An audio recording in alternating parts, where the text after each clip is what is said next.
Déjà quand batali no babike kwikwi akabwa na mwasi na divorce na mwasi na kyo bala muninga ne mobile nga déjà mwasi na ngaza bat bamoni moni dana ba plusieurs émissions yomoni no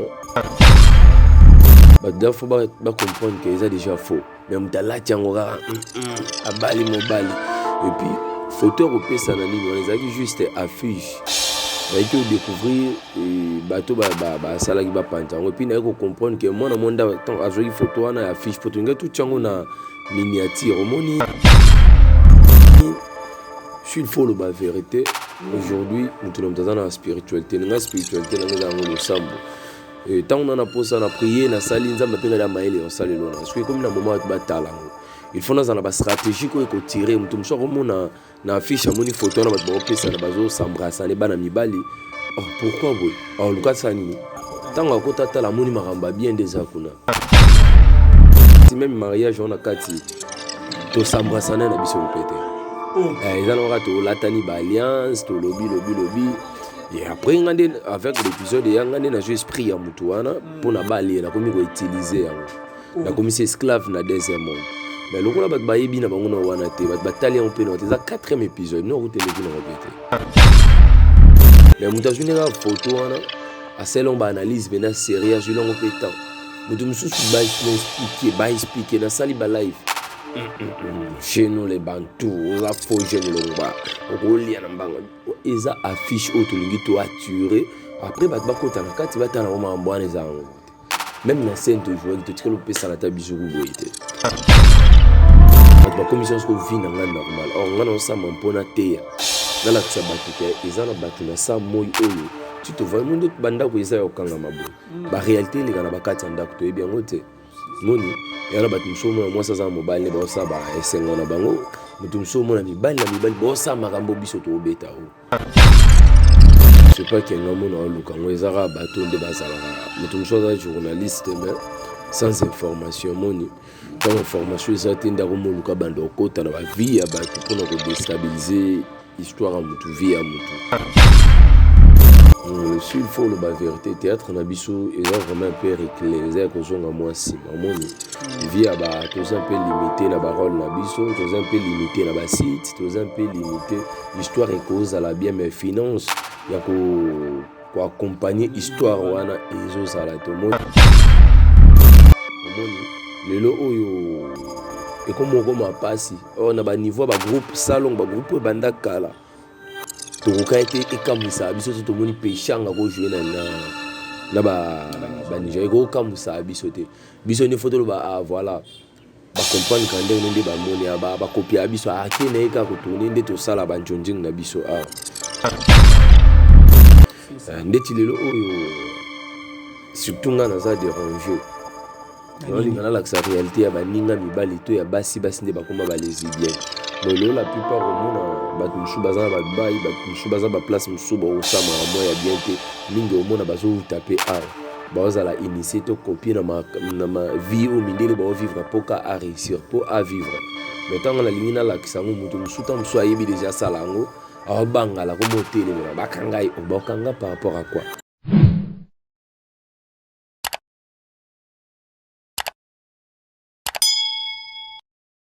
Bonjour et bonsoir à vos chers abonnés de Top Africa News. Je vous demande vraiment, merci beaucoup à vous tous d'avoir fait confiance à votre chaîne Top Africa News à travers cette émission Buzz avec DM, une émission qui nous parle de tout sauf de rien. Vous le savez très bien, ça fait vraiment le buzz. La photo de l'artiste est Kwikwi en train de s'embrasser avec un homme. On va savoir si c'est et seulement si ce qui s'est passé réellement par rapport à cette photo. Je vous dis déjà, vous comprenez déjà que l'invité d'aujourd'hui s'appelle bel et bien Joël Kwikwi, la star du moment. Il ne peut à présenter. On va vraiment parler avec lui par rapport à cette photo, par rapport à sa carrière, par rapport à l'art dramatique de la République démocratique du Congo. Si vous n'êtes pas encore abonné, je vous demande de vous abonner vraiment massivement sur Top Africa News. Là, je dis merci à la grande équipe de Top Africa News. Je vois Dan Mosengo à la présentation, Gloirdi derrière la caméra. Je dis big salutations à mon boss Johnson Keto, le grand bembé, le pasteur sans Bible. Je dis merci beaucoup à lui. Je dis merci beaucoup aussi à vous, chers abonnés, chers internautes. Si vous n'êtes pas encore abonnés, je vous demande de vous abonner vraiment massivement. Déjà, je l'ai dit au tout début de l'émission, mon invité d'aujourd'hui s'appelle bel et bien Joël Kwikwi. Je dis bonjour à mon invité. Bonjour Joël. Bonjour, bonjour, gloire. Bonne santé. santé eza nango très bien mo bataka mike rande sala me kimi eza nango la nzambe bataka mike yango yo moko ozoluka yango to bataka bato nde bazoatake wa c'est pas kenga mona oluka yango ezaka bato nde bazalaka moto mosusu aza journaliste mais sans information moni ntango information eza te ndako moluka banda okota na bavie ya bato mpona kodestabilize histoire ya motu vie ya motu pour déformer information oyo na place apesa yango tout droit ya créer lango mabe voilà. Normalement on va vraiment parler de l'actualité parce que ça fait vraiment l'actualité toyebi aux artistes moko oyo vraiment un peu silencieux olobaka vraiment mingi te mais toyomona photo moko boye kuinkwazo ya mana na mwana mobali elobami mingi donc toyozwa version vérité ezalaki nini photo wana mariage na yo tournage ou quoi. En fait, moni déjà tant batali lo babike kwikwi akabwa na mwasi na divorcer na mwasi na kyo bala muninga ne mobali. Nga déjà mwasi na ngaza bat ba moni dana ba plusieurs émissions. Yo moni non. Na moni machin. Donc est-ce que mon to soit na tout un problème. Bah il faut ba comprendre que ça déjà faux. Mais mutala tiangora abali mobali. Et puis photo européen ça na nini on les a qui juste affiche. Na qui découvrir bateau ba sala ki ba panta et puis na ko comprendre que moi na monde tant azoki photo na affiche photo nga tout chango na miniature moni je suis le faux la vérité aujourd'hui nous tenons dans la spiritualité na spiritualité na ngeza ngolo sambo et tant on a posé na prier na sali nzamba penga la maele on sali lona parce que comme na moment ba talango il faut na ba stratégie ko tirer mutu mso ko mona na affiche moni photo na ba pesa na bazo s'embrasser ne bana mibali. Oh, pourquoi oui? Oh, le cas ça nini? Tant à côté de la moni maramba bien des akuna. Et ça n'a pas eu mona guité na photo. Et des abat sous nouvelle série Malipo Yanzambi pour Malipo Yanzambi l'axi le salaire du péché. Donc enfin c'est la mort. Allez, mutu musuta nga moni ka ndengwana ya jouer pas mutu allez ya jouer nga commencer longa analyse na ndengena e. Omoni. Et ça ce ko bien ti ya ko salure image parce que na kati même mariage on a kati to sambrasana na biso opété. Ils ont raté l'atani alliance, to lobby. Et après, avec l'épisode, il y a un esprit à Moutouana pour na bali, na komi ko utiliser na komi c'est esclave na deuxième monde. Mais le rôle bat bayebi na bango na wana te, bat batali on peut noter ça 4e épisode, non route les qui n'ont répété. Même na kina no l'équité même na Kwikwi TV notre tient na biso répété. Mais mutajune ga photo wana a selon ba analyse bena série a julon répétant. Mutu mususu ba expliquer na sali ba live. Chez nous les Bantous, on a faux jeunes longba, on lia na mbanga, eza affiche auto lingi to attirer. Après bat ba kota na kati ba tana mama mbwana za ngo. Même na scène toujours qui te tire le pesa la tabizuru boité. Parce que ils ont montage tout fois ba lobi va bos embrasser vraiment. Montage ou ils ont j'étais ezala ki nin to selango miniature nde bat bataka mutu ba bimisi ba verita somo ba tie cercueil ba tie mami o ata ba tie nin biso ko to mone ki te photo créer lo mo boye o ko permettre ba s'intéresser ne lo na biso nde ba genre ba publier on ndenga mabe ba commission ko vie na nga normal or nga no sa mampona teya na la kisa batu ke ezana batu na sa moy oyo tu te vois monde banda ko isa okanga maboy ba réalité le kana bakati ndako to bien ngote moni yana batu msomo na mwasa za mobile ne ba sa ba esengo na bango mutu msomo na mibali bo sa makambo biso to obeta o moni sko batu ani zo senga to sa musala o ekote mutu mso bata théâtre en faux na ba limite est-ce que bio tel théâtre na nga pende zo le ko moni to sala to pesa ngata na théâtre na nga même basi même moi c'est mobile ba genre s'embrasser non les a raté même il a été libératrice dans balatra très correct pour mon gars et mon na même na ba mbeto mon ba dozo sala ba mouvement et ba rapport sexuel les a raté na théâtre na nga théâtre na nga trop biblique trop mambanzambe mais na taki affiche wana pour s'intéresser na bat mais mutu tant bat bazu ba kangi ba photo ba publier on na ndenge na montant biso to sama na biso et mutation a saluer sengi a sala. Parce que le c'est une question, le art dramatique tout théâtre en Afrique par rapport à l'expérience nous au cours de quantième le en Afrique. Le sud faut la vérité théâtre na biso ils ont vraiment un peu réclé ils ont kozonga moi si moni via ba tous un peu limité na parole na biso tous un peu limité na ba site tous un peu limité histoire et cause à la bien mais finance ya ko accompagner histoire wana ezo sala to moni le lo noto sala film mon corps merci na la police o ba idakanga ba pesanga du par la police ba pesinga minduki mais vu que na échoué qui na qualité à image mbongo yo louer matériel à bien qui témoin na publier en autre les qui pété mais son ambassade grâce malgré qu'a image wana na ça l'effort ba talango pe ka na bongo ba comprendre souci au nazana ngo. Parce que le problème est les artistes et comédiens tous les gouvernements le problème il est au théâtre même si ils ont assimilé au tawapi le problème est ça théâtre na so ba tsango kate ba tsango kate pas banani faut ba tsango ka si il faut na loba au montant ba hôtel biso ministre culture et art il faut bâtir la biso moto azana kata art au monde na akize chef na chose sur place peut-être ngana oloba boye tam chose na ba penser au delà kolega okunga na oloba mais sauf que awaze la paix finance ça nini à réaliser en mais sauf que il faut ba aider biso tous un peu limité le so qui est un rapport filmer baro kanga donc attends la fleuve on est aussi on bébé les autorisations vous anime. Or tant tout ça il faut tout l'accepter mboka na biso ba quoi tout faut tout l'accepter ba réalité zo passer na ba cc ndeti lelo oyo surtout ngana za déranger ngana la réalité ya ba ninga mibali to ya basi nde bakoma ba lesbienne moi la plupart au monde bat mshu bazana ba bayi bat mshu bazana ba place mshu ba osama moi ya bien te mingi au monde bazo taper awa bazala initier to copier na ma vie au mindele ba vivre pour à réussir pour à vivre. Mais tant que la ligne na la kisango mutu musuta mso ayebi déjà salango abangala ko motele mela bakanga obakanga par rapport à quoi oui tant bakanga batali ba image nanga ba comprendre que nazo aider nazo lobela nazo ça la prédication mais après on monte que déranger la police pour rien moni batu ba comprendre musala o tozo sala toza pona roté et puis tozo senga musana biso kende toujours liboso toza un peu limité. Parce que les lots, personnellement, tout le monde a vu Xil Péchanga qui est tourné dans Hollywood. Est-ce que le projet on a pu envisager lobby nango tout le monde peut dans Hollywood, lobby tout le monde peut libandé en boka. Ndeti ko mona ndeko na biso sœur nanga Xil Péchanga na linganga trop. Azo mérité ba fleur, azo mérité ba honneur, azo mérité ba respect, azo mérité aussi ba félicitations parce qu'elle est courageuse.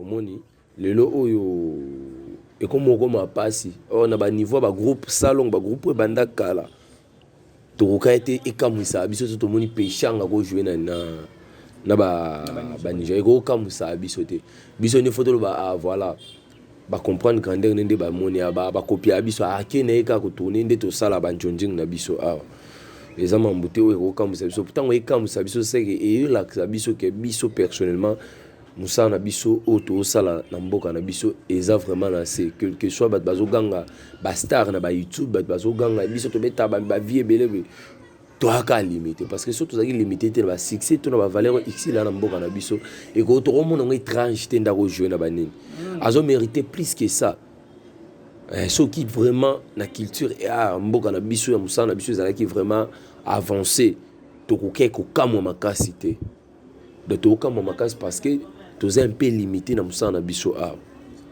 par rapport à film il y a joué a est-ce qu'il y a un monographe pourquoi bon bazar déjà levé bien notamment famille ba goua ko jouer na Nigeria yo mona ba kamo mais il faut que ça la clair par rapport à boulot la mission des autres bravo ma sœur Xil Péchanga olongoli biso soni on va parler aussi dans Nzonzing toucher point Nzonzing lelo Nzonzing est bénéfique tu es ma bé pour na bino artiste comédien d'abord tout qui non bola mouya Nzonzing personnellement n'africantin mais n'africantin autre tenons dans la précision on ma casté mais s'il faut le babola mouya bateau peut tout monde bien sûr attend que nous les artistes qu'aucun des poteaux ça mambo to roko ta ba gente et puis ça ba marambo oyo to robete la ngoto loté il faut ça normal au monde nigérien mon boy soit ni edo ke poto robete la ngoto lo waouh États-Unis waouh ceux qui to za wana nyonso to zonga kana kata mambo parce que to za négligé or artiste azo mérité ko za na facilité ba déplacement il était une fois dans on a besoin fana kende libanda mais sengena banda par mboka ngoni ni Portugal non Italie je crois bien mais na kenda batala artiste batala mamnanga tout batala tala mais et comme baselinga fo bayebisinga kena kende pona centre moko na mais degré memelanga ba complication mo boye nalela artiste comédien bato mpe bakotaki batala ba œuvre nanga na basengaki na chaîne nalekaka batali mais toujours complication eza soni surtout nous les artistes facilité au voyager comme na ndenge mo so na lobi yango eza bien te abiso ninga moi vérité moi deux vérités bible est interdire vérité nyonso balobaka te vérité nyonso eza koloba te mais ezaka même soni biso tokoma okende la mais vérité tout balobaka te eza nora moyen tosala nini.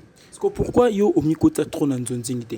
Pourquoi mi pesa vraiment na pourquoi bon chaque chose à son temps, chaque chose à son temps, chaque chose à son temps.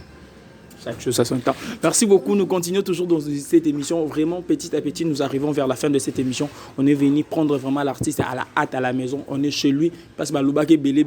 Or que j'ai un tournage, il y a pas. Tout ça, moi, j'aime tout ça dans l'émission. Et en image, on a un coup de déjà gloire dit. Sur le son, abisso, mosule, abisso, place en haut. Et ça, on a essayé tournage n'a pas l'air. Tout ça, j'aime tout ça dans l'émission, abisso. Tout le temps, 5 artistes et comédiens.